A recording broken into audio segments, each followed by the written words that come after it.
Alrighty, we're taking a look at some Photoshop tutorials, looking up some stuff. Let's see what the news is for the day.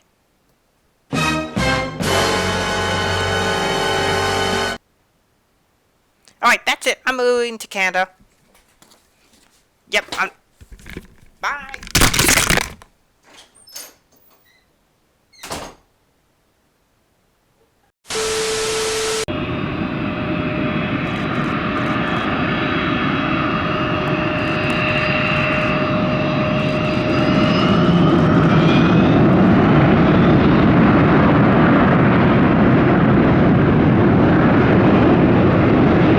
Hello there everyone, Citrus Aviation here with another video today, and we have another aviation news this week. We are on episode number 45, and today we are starting on the home channel page. I haven't done this in like half a year when I started here, but I wanted to thank you guys so much for 400 subscribers, and the 400 sub special is up on your screen. As you can see, it is the Red River Aviation interview. I'm super stoked about that. A total that was about maybe 7 hours of work, including the call with Red River Aviation, the editing, finding all the other content to go with it, like the songs and the videos to play over. Those videos take a long time, and I'll show up on the screen right now what it looked like in Premiere Pro. When I tried to put that part of the thing where I showed how the timeline looked in Premiere Pro, that screenshot for some reason failed to export with the video, so you just get kind of the famous Premiere Pro content not found. But it did, it was in the video, supposed to be, but didn't export. So you're seeing it now, and I want to thank you guys so much for 400 subs. And also there's some changes are happening since the 4K channel trailer went up. I've been trying to update the channel a little bit and the way it looks. So that includes the new profile pic, which is for the OGs. You'll remember this was actually the original profile pic of the Alaska A320 they had. I have a new intro and a new outro, so I hope you guys enjoy that. And I've been also doing bloopers at the end and maybe fitting in some other fun things so you guys enjoy the videos to make it more entertaining for y'all, because that's what I want. And next up, I have a question for you guys, and that is, what do you want to see on the show? So obviously the show is an aviation news, so that's what's focused around. And I'm interested in your feedback. What kind of content do you want to see on the show? Obviously I focus on big news, like things like crashes, modules, that kind of thing, and I do a lot of fleet news, and I was doing route news, but because of the pandemic, haven't been really doing much with it as of late. And apparently now you can actually say COVID-19 at least a couple times without your video getting struck down, so that's fantastic. YouTube algorithm is learning. And yeah, just interested in what you guys want to see from the channel. In fact, I will include a Google Sheet doc forum thing so you can go and write in what you think that I should cover on the show. What kind of specific things do you want to see on the show? As this is your guys' show, I really enjoy making it, but obviously I'm going to make what you guys want to see, because obviously that gets a little bit more views and that sort of thing. You guys will be more interested. But also, I wanted to take time out as part of a thank you for 400 subscribers and to highlight some of you smaller creators out there. So in order to qualify for this shout out, you basically have to have less than 500 subscribers. That's basically a smaller-ish channel is 500 or less. And I wanted to thank some of you guys, particularly great supporters, and some of you small channels who make really good content. So the very first one I want to highlight here is Aviation 04. He actually started making videos about the same time I did here with the current channel. Obviously it's not the first YouTube channel I've had. The first one got to almost 1,000 subs before I had to quit. But that's neither here nor there. But Aviation 04 started about the same time I did recently. He started about May of 2019, just as I did with this current channel. And he's got a lot of great content. Go check him out. He's building a new Orlando airport. In fact, I think he's finished it. He's going to reveal it soon, so go check him out. He's got great content. And he is growing as a collector. I think he has a great future. Go subscribe to him. All these channels will be linked below, by the way. Next channel I want to highlight is Detroit Aviation. I think this guy's been on for like a really long time. Let me check. His about... Okay, yes, 2018. He's been around for a while. Alright. He's got a lot of good content. And he makes Detroit Airport. And he's working on a new airport as well, I think. But he's got some cool content. Go check him out. He's got a lot of Delta models. He's got more than I do. Yes, his Delta collection rivals mine. How dare! But he's got a great collection, and he's got a good Detroit airport. Check him out. I got it out of him. And then next up, we have ACS 777X. I know I've highlighted this guy before, but he just makes really good content. He's one of the best overall quality content guys who has less than 300 subscribers. Go check him out. He also has me as a feature channel, so obviously that helps. He's got a lot of good quality content. He's got nice long videos if you just want a nice aviation video to watch and to listen to. It's great. His videos are kind of like you can watch his podcast. They're really good for that. He's got good content. Go check him out. He does Chicago O'Hare and a fictional airport, and he's started doing airports now, which is great. And he's got a lot of good content. Go check him out. The final one that I want to highlight is a brand new YouTuber. His name is JeremyJetsFan12. He's got a lot of good content here as far as like new videos and such, so go check him out if you haven't seen his videos. He's pretty new to YouTube, as you can see. Started about 3 or 4 weeks ago. Let's see what his about says for a starting date. Yep, April 12th, 2020. So he's a new member of the community. Go show him some love. Tell him that Citrus Aviation sent you. And yeah, go check him out. If I was to give this guy a suggestion, one thing I would say is maybe change your name to something that is much easier to find in the search engine. That would be a recommendation for you to get started. But he does make good videos. He's got some nice talking points, and he's got a cool airport to go check him out. So, thank you guys again for the support and all, and I wanted to, give back to you guys by giving you some shoutouts for some of you small creators. Alright, so we now have some news to cover.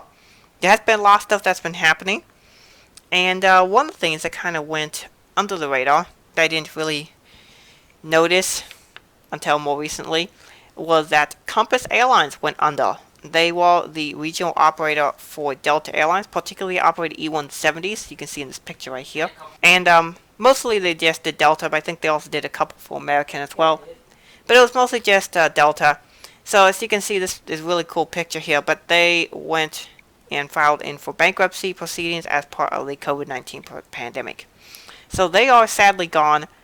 But there's other operators out there. The regional market's gotten really competitive in the last several years to where there's actually good RJ operators out there. So if you want to fly RJ, you can't just be an RJ operator. You have to be pretty good now.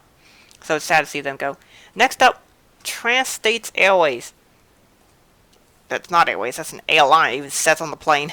Trans-States Airlines has temporarily ceased operations. They were kind of a big deal because they did tons and tons of RJs, particularly for United. I think they did some for American as well. But they were mostly based out of Denver and a few other West Coast airports. And they have ceased operations for the meantime until this whole COVID-19 thing boils over. It is possible they do not survive, though. Next up, there is some positive news. There is this new special livery on this Eurofighter EF-2000 Typhoon S for the German Air Force. This is super cool. It's like a lightning livery. It's like, this is awesome. I love this livery. It's so cool. There is a comment on the picture. It says, first flight of the Sword of... I don't even know how to pronounce that, so I'm not going to try. It's not my language. Sorry. Alright, and then the final, second last thing we have for the news for this week. This is probably going to be a slightly short episode. I don't know, because I'm just recording this live right now. We'll see. Probably it's going to be like a 12-minute video, something like that. And we have Virgin Atlantic retired immediately all the 747s. So Virgin Atlantic decided to retire the remaining fleet. I did see some contradicting information on how many they had. They seem to have somewhere between 4 to 6, maybe 7. But they didn't have many. And so they finally decided to retire them. And so now Virgin Atlantic has no 4-engined aircraft anymore. They're just stuck with the A350, A330, and 787, which is still a good fleet. That's still a pretty great fleet to fly, but it's so sad to see the iconic 747, that Virgin livery go. I really like those. I've been trying to collect the European 747, so I have a BA one, a Lufthansa one, a Virgin Atlantic. I'm going to get a KLM one too, and maybe an Air France one at some point. But yeah, I'm just really sad to see these things go, and the quad jets just aren't making it out of this pandemic. I don't know how many are even going to survive. at this point, I think the Lufthansa 747s will be retired. Maybe even the BA ones. They're a little bit more likely to survive. Korean Air could retire their remaining 744s too. But yeah, it's all really sad event that's happening. The retirement announcement was made on May the 7th. And it's really sad to see that happen. And I also want to say a picture here by Mark Harrington. He's one of the aviation YouTubers around here. Does a lot of airport videos. And here's a picture he submitted of a Virgin Atlantic 747, so thank you very much to you, sir. It is registration of Golf Dash Victor Lima India Papa. And then the final news item that we have for this week is a very, very sad event. It occurred earlier on the 7th, so a day ago from when this is being recorded, 2 days ago from when this is being uploaded. This is coming up on Saturday. On the night of May the 7th at around 8:23 p.m., this aircraft, November 401 Whiskey November, was on approach at Austin Airport's runway 18. And it was coming in from Dallas, and the aircraft spotted a person on the runway as it was landing. And the aircraft pilots attempted to avoid the person on the runway, as you do. However, unfortunately, the person was struck in the number 1 engine right on the edge of the engine cowling and was immediately killed. As a result, this aircraft is probably going to end up being grounded for a long period while the aircraft undergoes the proper biohazard cleaning procedures that are needed for something like this. We don't know how this person got onto the airport or why he was on the runway, but there was a person there. You might wonder, well, why didn't the pilot see the person on the runway before? And there was cloudy, hazy-ish kind of conditions, so they might not have been able to see the person on the runway, but you can still see the runway lights and such. So this is a really unfortunate incident, and I hope I'd never have to report on something like this again, because it's really sad that someone lost their life in such a brutal way like that. And yeah, I just hope that never happens again. And yeah, it's kind of a sad story to end on, but overall, aviation news is getting a little bit more positive as we go on. And then there is also some news that Mitsubishi is going to buy Bombardier. Let me just look at that. Let me just pull up the article. Alright, here we go. Here is an article direct from Bombardier themselves. And Mitsubishi Heavy Industries to acquire Canadair Regional Jet Program from Bombardier Inc. So, as many of you guys may know, Bombardier sold their main portion of their aviation industry to Airbus in 2018, mid-2018. And eventually they sold the entire thing. But they sold that, but they still had Canadair, and they produced the CRJ 550s for United, so that was a big deal. But now they've been looking to find a buyer for Bombardier, as they have not been able to get any more orders. And so Mitsubishi Heavy Industries, who's been looking to build their own regional jet, they have this MRJ, they have a couple prototypes around flying, and so they already need some aeronautical help. So if they buy Bombardier's Canadair regional jet, they will have an established company who produces aircraft and can get the lot of engineers and smart people to help them develop this MRJ. So Mitsubishi bought it for 550 million United States gringo dollars. So it was a great purchase by Mitsubishi, and this means that Bombardier's Canadair brand will continue to exist for a while longer. It will probably end up getting absorbed into Mitsubishi as part of the aviation industry, but you'll probably see some CRJ elements appear into the new MRJ. So this is a great move, and I really wish Mitsubishi the best of luck with this move. And to finish off the video, I want to kind of go over real quick some of the upload schedule changes that are going to happen on the channel. Now that I've graduated college, yay, I've made it. There will be some changes happening. And that is that uploads will be Monday, Wednesday, Friday, and probably Saturday. So I'm trying to do 4 times a week.